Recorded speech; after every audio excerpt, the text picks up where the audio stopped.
There's been a lot of activity in the NFC West this offseason, but the Los Angeles Rams are clearly set to repeat as division winners. I'll explain why on today's edition of Locked On NFL. The new Locked On NFL. The madman Tyler Rowland is your double shot of NFL espresso with the Locked On local experts on every major story. Get ready, Rowland is revving up. The new Locked On NFL starts now. Locked On Podcast Network. Your team every day.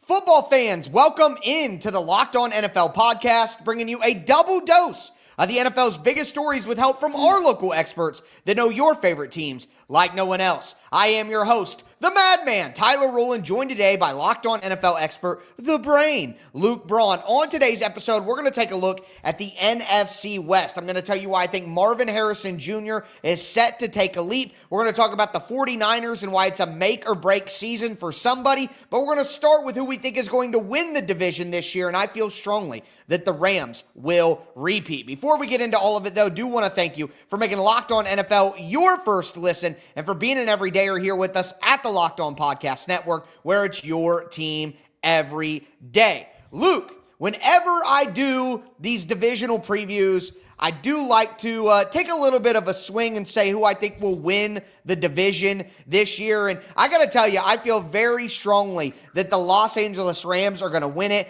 I always tend to lean with quarterback-coach combos. Hard to find a better one in that division than Sean McVay and Matthew Stafford. Also, some great additions. They already had some really young talent on the defensive side of the ball. Like a guy like Jared Verse, who won Defensive Rookie of the Year last year. Like a guy like Kobe Turner, like a Braden Fisk. Like, they have a lot of young talent in places where I really care about how good the talent is. I know there are some questions still on the roster with the Rams up front on offense and things like that, but I think the Rams are clearly going to win this division, and I feel pretty confident saying that they repeat. I'm with you. I just looked at the odds. It's interesting that the 49ers and Rams are tied on FanDuel at plus 170. Cardinals and Seahawks, of course, are distant third and fourth. Right. I think it's just a matter of trust, and the Rams have more pieces that we trust. I think right now the biggest thing working against the Rams, because I'm with you on all that young defensive talent too, even though Jared Verse is a Braden Fisk merchant, that we know. We've known that since Florida State, okay? But in all seriousness, the Matt Stafford Sean McVay combo is proven in its current form. They add Davante Adams to sort of replace Cooper Kupp as the old guy that can't do what he used to do. That's an important role in Los Angeles. And it's going to be the Puka show, and Puka Nacua might be the most productive receiver in the whole NFC West too. There's so much to trust. And if you look at the 49ers, there is a lot that we have that we've gotten a lot of reasons to trust Brock Purdy, but a lot of that was sort of tempered by, okay, but was it his supporting cast? And that's not the same anymore. It's George Kittle's not the same guy. Christian McCaffrey's not the same guy. Deebo Samuel's not there. So there's just more reasons to trust the Rams. It's a safer bet to me. I do find it super fascinating that they have even odds. Yeah, I think it's insane, quite honestly, because like you said, there's a lot more in flux with the 49ers this year. And I think that the change to the 49ers formula makes it a better bet on the Rams. So I love that. I think it's crazy that they're similar odds. And something that you mentioned, they add Davante Adams here. And I know that, like you said, it's true. Davante Adams may not be who he was before, but I think the current version of Davante Adams is a lot better player than the current version of Cooper Kupp, in my opinion. So that makes it even more likely to me that the Rams win this division. And we already saw Sean McVay getting fired up about having Davante Adams in a recent video that dropped, and our guys over at Locked On Rams talked about that. But Davante Adams is a Ram. It still doesn't kind of feel like we haven't seen him in the helmets playing in mini camps and things like that. So it doesn't feel kind of real, but it's starting to feel more real seeing him on Rams social, just sitting in team meetings with the Rams gear on. And yesterday the Rams posted a video of Sean McVay talking about how he likes to show the team clips and tape of guys when they've been great. And he's gushing over Davante Adams. And they're showing this great play of Davante Adams identifying man coverage, nice catch down the sideline. The takeaway for me, though, was the shot of Matthew Stafford and the grin on his face, looking like a kid on Christmas morning, like he just got like a Nintendo 64 or something like that. How excited he was. But yeah, it was really cool to see. For me, it was the plastic Millennium Falcon back in 1982 that was under the Christmas tree. That was a big deal. But yes, same idea, different generations. The intensity that Sean McVay brings to everything that he does is unbelievable. This was a short little highlight rip of Davante Adams doing Davante Adams things, and he is in 3-point position like he's getting ready to cover Davante Adams in the secondary. He is the most intense individual that I've ever seen in my entire life. And he just radiates football. You can start to see why the Rams are always as successful as they've been. And again, that's what it comes down to for me, is I just trust Sean McVay and Matthew Stafford more than I trust Kyle Shanahan and Brock Purdy. And the addition of Davante Adams is massive. And I know that, there weren't a ton of big-time name additions for the Cardinals, and I wouldn't say that the 49ers really did a ton of that either. They mostly brought back their key pieces with big extensions. But for me, it was either between Davante Adams' addition with the Rams or it was Sam Darnold for the best acquisition in the offseason. And at the end of the day, Sam Darnold sounds good, but I don't really know what I'm going to get from him, and we'll talk about the unsolved mystery of Sam Darnold later in the show. But for right now, I guess you could counter with Sam Darnold if you believe in that move, but Davante Adams was far and away the best acquisition, and it just hammers home how much faith I have in the Rams as a whole to win the division this year. I actually did put down Darnold, just because I don't know how much Davante Adams is going to change things for the Rams if he's a lateral move from Cooper Kupp, I guess think it's a lateral move. That's where I come in, I guess. I think Davante Adams is clearly better than Cooper Kupp is right now. So I think what the Seahawks did is I'm like super mixed on it with Darnold. The best acquisition, honest to God, might be some 3rd-round draft pick. We don't know because the NFC West did not grab a bunch of people that I'm super stoked on, right? It's Davante Adams, it's Cooper Kupp to the Seahawks, it's Sam Could be Darnold. Will Johnson in the 2nd round for the Cardinals, getting a 1st-round talent in the 2nd round, even with the risk to replace Sean Murphy-Bunting, who just went on the NFI and is going to be out all year. That could prove to be the best acquisition. I think yeah, for sure. If that knee works out, that could very much be it. Right. But with Darnold, my concern is, I put him down for this, but I honestly don't feel good about any answers. And my concern with Darnold is, are they doing this right? Are they giving him the kind of offense that he is going to thrive in? Or are they going to ask him to do the same things that Carolina and New York did that screwed up? Like, do they get it? I don't know if the Seahawks get what they bought. I understand it. I watched it all year. Kevin O'Connell got it. He understood what was there, what he was working with. I'm not sure if Mike McDonald is the same way. And I don't love it's a fit question for me versus I loved what Sam Darnold did here. I don't know if Seattle's setting up for the same thing to happen, but in terms of the direction of the team, if this does flame out, crash out, and burn, it might not be the same group of people, but you're pretty well set up in Seattle, I think, to facilitate a rebuild. You've got veteran talent. You've got the kind of guys there that can, bring young guys along. And maybe it is going to soon be time for, we've got a lot of quarterbacks that are interesting in the next class. If you want to do that, you sure can. And that contract with Sam Darnold does allow for some of that stuff if you want to. You probably end up having to trade him away, but that can work. Right. Well, you're hitting on a lot of reasons why it's a big mystery that we're going to talk about later in the show. But right now, we talk about who's winning the division. We mentioned the Rams. The other team that really makes a lot of sense is the San Francisco 49ers, and boy, they are set up to have a major bounce-back season. Today's episode is brought to you by FanDuel Sportsbook. The NBA playoffs are in full swing. Every night delivers highlight-worthy performances, major momentum shifts, can't-miss moments. Whether it's a game-winning shot or a breakout player, there's never been a better time to get in on the action. FanDuel makes it easy to stay in the game before tip-off and live with player props, performance trends, same game parlays. Fans have more ways than ever to play smart and win big. You're looking at, both the conference finals right now. I'm really hoping that the Knicks make a comeback here. I'm betting Knicks money line. I'm taking them with the spread. Let's see what happens, though. But if you're new to FanDuel, it's the perfect time to sign up. You can head to FanDuel.com, place your first $5 bet, and if it wins, you'll get $200 in bonus bets. Make every moment more with FanDuel, official sports betting partner of the NBA.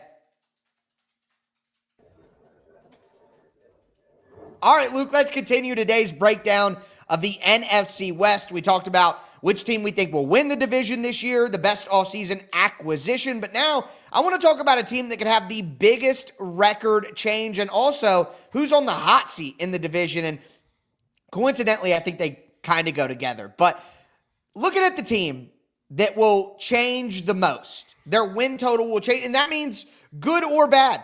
Either way, it could go either way.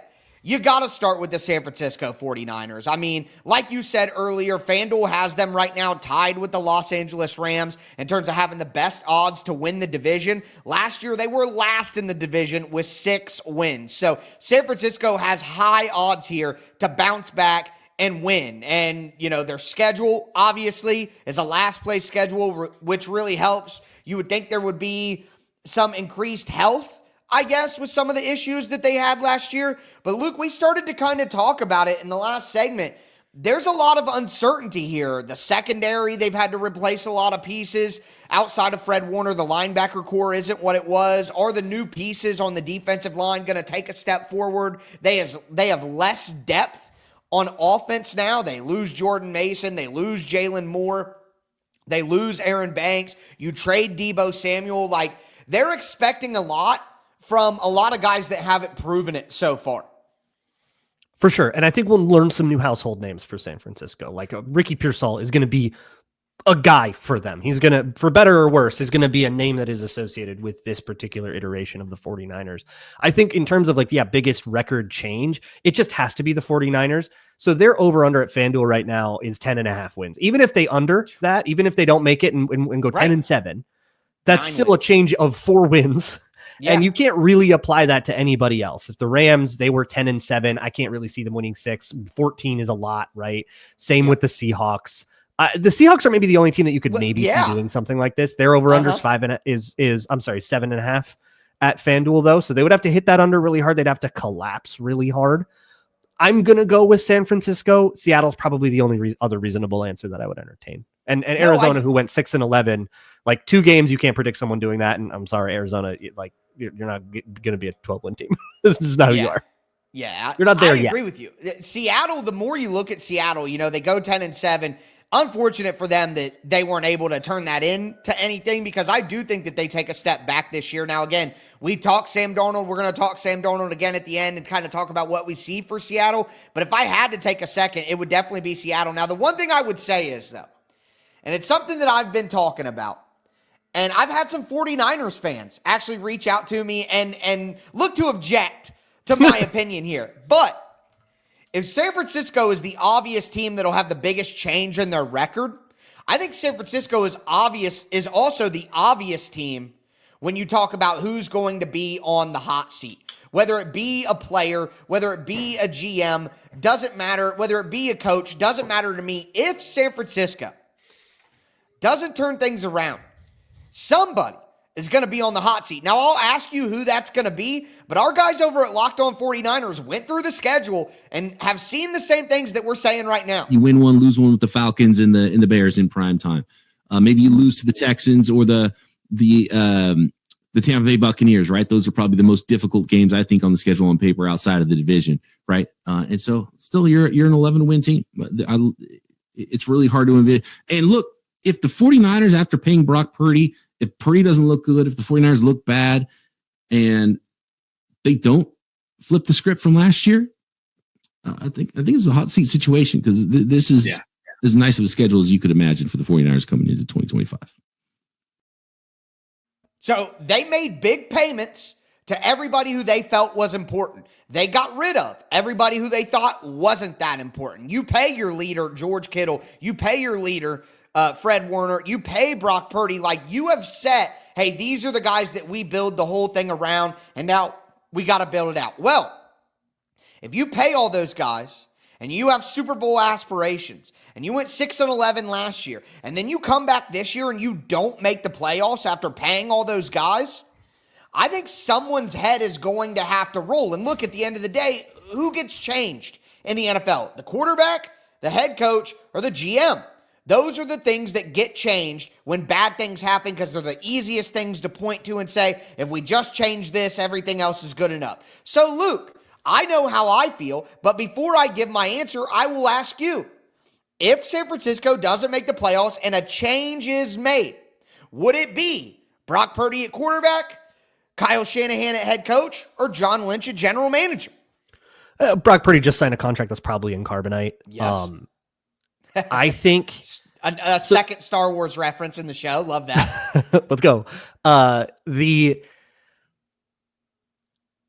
rebuild on the fly thing is kind of what San Francisco's attempting here, right? They're trying to stay competitive, competitive rebuild. I heard it a lot in Minnesota too. And hey, worked out okay. They stayed competitive in the middle. And now here they are with a team that's their completed vision. We'll see how it goes.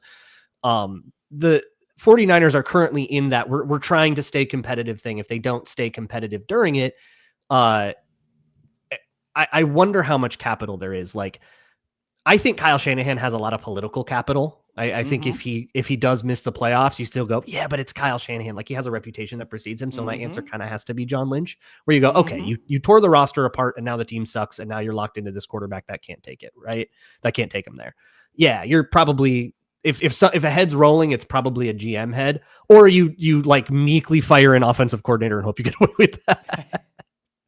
But listen, I don't think that that's good enough. If they don't make the playoffs, somebody big is going to have to fall for the disappointment that's happened since that Super Bowl appearance. And I'm sorry, but you're right. It's not going to be Brock Purdy. He just signed that deal. Doesn't even kick in till next year. They can't get rid of him. That's not realistic. Kyle Shanahan, yes, but who has more capital in the building, Kyle Shanahan or John Lynch? John Lynch was brought on by Kyle Shanahan, essentially. Kyle Shanahan had gone to a Super Bowl as an offensive coordinator before. I think you're right. If somebody had to fall on the sword, it's going to be John Lynch. And that's why he is my hot seat of the division, because if there's a big change, it's not going to be Kyle Shanahan, as much as a Tennessee Titans fan could hope for it to replace Brian Callahan. That's not going to happen, and it shouldn't. It should be. Now, should John Lynch be fired? We could have that conversation. He helped build these rosters that have been so good, but the difficulty increases. He was building a roster on Pro, not on All Madden. And once you pay your quarterback big money, you're building your roster on All Madden Plus. Well, he had big Jimmy G contracts in there sometimes. You're right. I'm just saying, whether or not it's fair, it'll be like, hey, this guy isn't good enough to build a roster around this quarterback. You can't get rid of the quarterback now. And if he's not good enough to do it, it will be John Lynch that makes the sacrifice. It will be his fault as much as anybody's, unless the blame falls on Kyle Shanahan and everyone says, well, actually, it was Kyle Shanahan's decision to do this. But I think there's a hotter seat in the NFC West. Ooh. I think that John Schneider's butt is getting pretty warm. You have had, since they won that Super Bowl in 2013, it's been 12 years, been a long time since the Seattle Seahawks were the elite presence in the NFC that they used to be. A true elite team, yeah. Right. Russell Wilson got old on you. You got rid of him. You did this Geno thing. You were good, not great for a long time. And now you have created a powder keg of a situation, which is Sam Darnold behind a suspect O-line. Yeah, you drafted Gray Zabel. You drafted a raw tackle. You're going to move to guard. Okay, that'll fix it, buddy. If the build doesn't make sense, like it looks like it doesn't make sense to me, and the Seahawks do crash out, you're not going to stick with any of this. You don't have enough of a commitment to Sam Darnold with that contract. You can get out of it. You maybe can get out of it next year, if not the year after. You're not locked in like the 49ers are. If the 49ers have another missing the playoffs, twice in a row is tough. But you've got a quarterback under, like you've got it's so much easier to make the argument. Okay, well, we can add a piece here. If we hit a draft pick, we'll be right back in this. You can't make that argument with Seahawks. Seahawks bottom out here. If they go 4-13, you're going, oh my God, this whole thing needs to blow to smithereens. We've got a couple of young pieces we're okay with, but otherwise we're blowing it all up. I think John Schneider's seat is really hot. I think getting Sam Darnold and then neglecting O-line until the draft is a massive mistake. And if that is what undoes them, which looks like the most likely thing that could, I think you got that guy straight in the crosshairs. He's been on that team for 15 years. I think it might be time to ask for a change. Well, listen, the moving off of Geno Smith to get Sam Darnold and then moving off of DK Metcalf to bring in Cooper Kupp, those are bold moves after you went 10-7. And not guaranteed to be improvements. In fact, maybe not even likely to be improvements. Yep. And if they are the team that has a big change and goes from 10 wins and they only win 5, that's going to look like a horrendous offseason, especially like if the Raiders are improved and Geno Smith looks good and, stuff like it could get real ugly for the Seahawks from an optic standpoint pretty fast. And with that in mind, Sam Darnold is the biggest mystery in the division.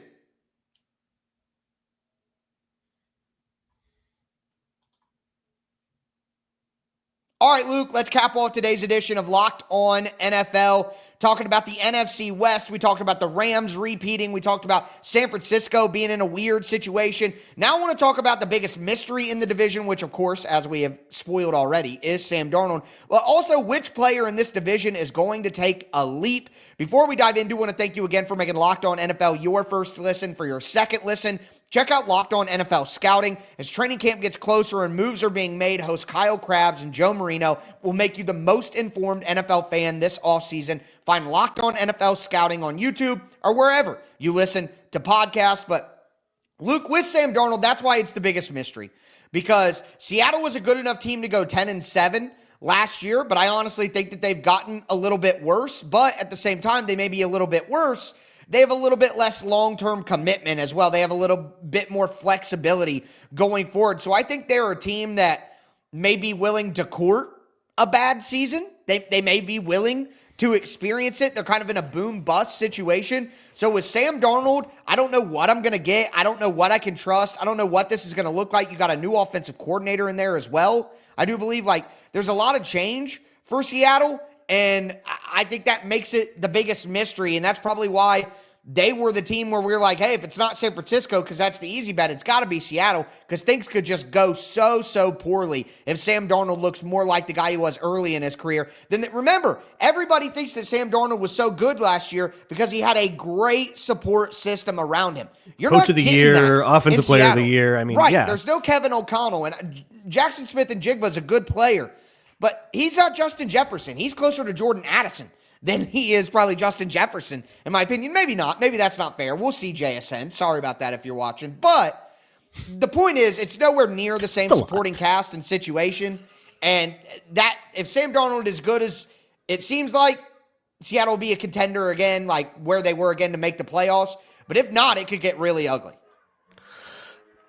I think Sam Darnold is a mystery, but a week-to-week one. Over the course of a year, he's going to have some games where he just explodes on you, I think. I think he's found enough of a rhythm to find explosive plays to Kupp, to Jackson Smith and Jigba, where you can. I think there will be a few games where they just, holy moly, they just dropped 39 on someone, and maybe that, and maybe even against a team you don't expect them to beat. Because I don't think it has anything to do with the quality of competition. I think Sam Darnold is just week to week. Some days he's feeling it, some days he's not feeling it. He's just a hot, cold shooter. And so I think there can be this world where Seattle gets hot and makes a season out of it. But yeah, to me, they're a week to week mystery, but over the course of the season, I know I'm going to get some good ones and some bad ones. To me, the biggest unsolved mystery is, what does Brock Purdy give you with what he has around him now? Ooh. It's as bad as it's ever been. What has it, and it's been really good. So that's not necessarily that bad. I like Ricky Pearsall, and George Kittle still has gas in the tank. I'm like, none of that is it's not the worst supporting cast in the league, but it's no longer the elite, super team, crazy big three thing that it used to be. What do they do with the running game if Christian McCaffrey goes down? That's anher big one. Which is they got rid of Jordan Mason too, so now you're looking at Jordan Isaac Garendo and and I mean, look, the 49ers generate running backs. They conjure them out of thin air all the time. So it's not like the biggest, there's some faith that's been earned for this, But what will this offense look like in its new iteration? This is the new version of the 49ers where Brock Purdy is the centerpiece. And it's no longer Kittle or Debo or Christian McCaffrey, where you could used to go into a 49ers game and go, okay, whose game is it? And you didn't know which of the three it was going to be. It was going to have a big day. Incredibly frustrating for fantasy purposes. Also incredibly frustrating to game plan against. Who are they going to come at me with today? Who's going to be the centerpiece? Well, now the centerpiece is Brock Purdy every time. It just has to be. So, and that's going to be the longer we get into this contract, the more that's going to be the case. George Kittle will retire. Christian McCaffrey will retire. Those players will not be here. And it's going to be Brock Purdy and the people he is trying to uplift. Can he do that? That's my biggest mystery. I don't know. And I think by about week 4, we're going to have a sense for what sort of 49ers we're dealing with. No, I agree with you. And especially with their schedule being easy, if they struggle out of the gate, if it doesn't look good, it's going to be like, wow, with so much of an easier schedule, this is a little bit concerning. But I do want to pivot because there's one team that, quite honestly, we have not talked about at all. We have not. Arizona Cardinals. Literally not even a mention barely throughout the entire podcast. And listen, Cardinals fans, we don't do that on purpose, but you know the realities. Look, I'm a Titans fan, okay? Listen, I know how it goes. I know what it's like, okay? So don't come crying to me because I know. But I do want to take a moment to talk about the Cardinals, and we're going to talk about them positively. Because my player in the division that's going to make a leap is Marvin Harrison Jr., and he's been in the news lately because, boy, he looks svelte. And my guy, Alex Clancy from Locked On Cardinals, talked about the increase in muscle from Marvin Harrison Jr. Marvin Harrison Jr. gaining weight is only a good thing, in my opinion. It's only a good thing because the 50-50 balls, quote unquote, we saw last year, and it wasn't just, like the teardrop balls that Kyler Murray throws with he and one or two other defenders around. It's not that those aren't the only 50-50 balls I'm talking about. I'm talking about contested catches. And 50-50 balls, while the definition is throwing it up usually to the end zone or on 4th down or something, and the best guy gets it, the Plaxico Burress, Brandon Marshall kind of thing. It's not that. It's contested catches. It was like 30-70 balls. 70% of the defense last year because Marv wasn't strong enough. Also, Kyler Murray and he weren't on the same page necessary for Marv to have an even better opportunity to get those balls, and he wasn't strong enough. By a long shot. He wasn't strong enough. His hands weren't strong enough. His muscles weren't strong enough. He's got the jump. Okay, that's not going to go just because he put on 15 pounds of muscle. But this is the natural progression of things for a young wide receiver, especially one whose body hasn't caught up to his skill level. I think it's a great point. It is the natural progression. I think it's easier to win right away with speed. So Brian Thomas Jr. and Malik Neighbors are, faster guys who could just flash open and get open. But if Marvin Harrison Jr. is able to get to like what he does well, which is those contested catches, those physical situations, that may take a little more adjustment with the strength of the NFL and how physical the cornerbacks are. So I think if he adds a little bit of strength, it's going to let him play his game better, and that might shorten the gap between the guys who are a little bit faster than him in his draft class. I think Marvin Harrison Jr. takes a massive jump forward this year, and he gets into that same conversation with those other two guys who maybe people feel like have left him in the dust here after their rookie year. Yeah, that's probably a lot after just a rookie year. And Marvin Harrison Jr. very clearly down the stretch for the Cardinals was becoming like a very much a focal point. But the other thing happening down the stretch for the Cardinals was that their defense was starting to figure it out. Yeah. They're starting to figure out how to beat blitzers. They added a lot of pieces, Dalvin Tomlinson, Josh Sweat. Sweat is the big addition that probably deserves the conversation. They needed edge rush so bad. They did. And look, Akeem Davis Gaither, and even Calais Campbell, like those guys are not going to move the needle as much for me. Solid vets, though. But yeah, veteran in presence is right. That can help bring along younger players. I think that the Cardinals are slowly building something, and I have all the willingness in the world to be patient with them because I always know that Kyler Murray will keep you in a game. He's got enough of the hero thing in him. However, in terms of the big leap, I went a different direction than you. I went for I'm going back to the Seahawks. Byron Murphy. As much as I'm disparaging John Schneider and the Seahawks and what they are right now, I think the next chapter after John Schneider is out is given the boot suddenly has like these young guys you're excited about, like Byron Murphy and Jackson Smith and Jigba. And those corners, Tariq Woolen, Devin those Witherspoon. guys. Yeah. Yeah. And now they get Nick Amamwari. Like, that could be pretty sick too. That could be very interesting. I was not his biggest fan, but we'll see. But hey, it's just a draft take, right? We'll see. Go play one good game. I give it up, right? And that's how draft take should be. But I picked Byron Murphy because Byron Murphy sort of quietly on a very frustrating team with all kinds of other things going on about them, kind of balled out like a lot, and everyone sort of missed it. So for me, when I look at like breakout candidates, I look at guys that are already good and we just haven't figured it out yet. Right. And I think that Byron Murphy fits that, right? Like Tariq Woolen and Devin Witherspoon got a lot of press. Byron Murphy didn't quite get as much. And I think that we could be talking about him a lot. Well, this time Leonard next Williams year as, like, played so well last year too that, a lot of the air in the vacuum got swallowed up by how well Leonard Williams was playing on that D line. And I would even, to go back to Arizona, talk about just the defense generally. I know we want a player here, but if I could talk about just the defense generally as a thing to make the leap, where they figured out that if they play crazy aggressive and they blitz a ton, Jonathan Gannon has figured something out here.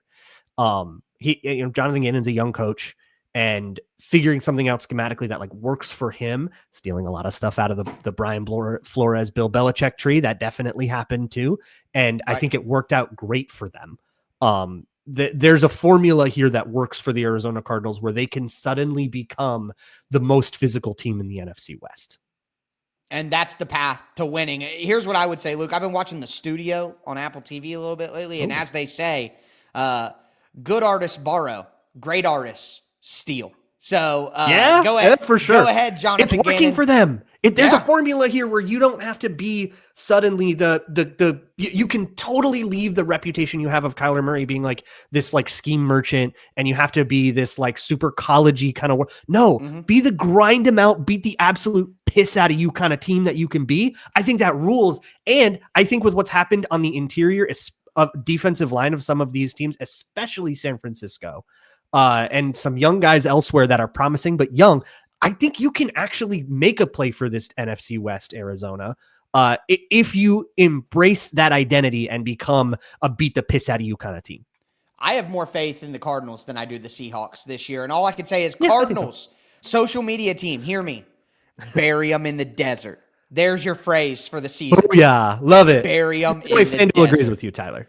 There we go. I love that. But with that being said, that is going to do it for us today. I am your host, the Madman Tyler Rowland, for my co-host, the Brain, Luke Braun. As I tell you every episode, thanks for tuning in and stay safe out there.